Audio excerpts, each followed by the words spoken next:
एक संत अपनी कुटिया में रहते थे और नित्य प्रति दर्पण देखते और अपना श्रृंगार करते, और श्रृंगार करने के बाद अपने आप को देखते कि मेरा स्वरूप कैसा है, और स्वरूप को देखते देखते कभी तो वो तेज तेज रोने लग जाते और कभी वो हंसने लग जाते।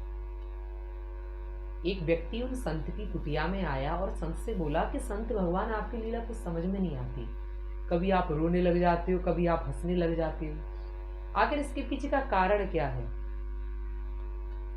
तो संत भगवान बोले कि मैं अपने ठाकुर के लिए तैयार होता हूँ। वो नंद का लाला बड़ा नटखट है, न जाने कब आ जाए, इसीलिए मैं तैयार होता हूँ, दर्पण में अपना मुख देखता हूँ कि मेरे ठाकुर जी आएंगे और मुझे देखेंगे तो कहेंगे बताओ ऐसा स्वरूप बना रखा है इसने। तो जैसे ही उन संत ने ये कहा तो उस व्यक्ति की आंखों में आंसू आ गए। बोले ठाकुर जी तो इतने करुणावान हैं, उनकी करुणा का तो कहना ही क्या।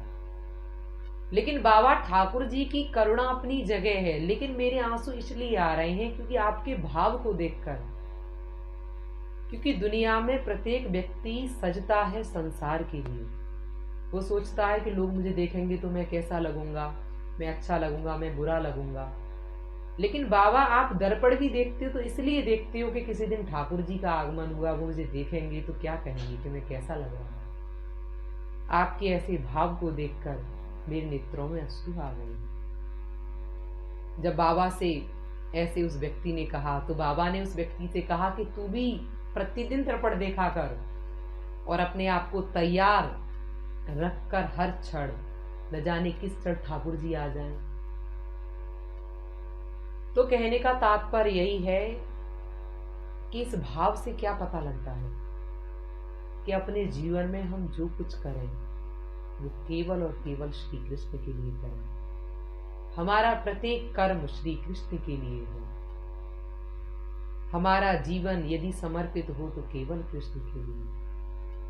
जैसे वो बाबा अपने आप को तैयार करते, ऐसे हम सभी तैयार हों, लेकिन हृदय में ये भाव, न जाने कब नंद नंदन मुझे देखने के लिए आ जाए, जैसा उन बाबा के हृदय में भाव था। क्योंकि भक्ति में भावना का और भाव का ही विशेष महत्व है। आपका भाव जैसा होगा, आपका भाव जितना दृढ़ होगा, उसी भाव के अनुरूप ठाकुर जी आपके पास आएंगे। जय श्री राधे, जय।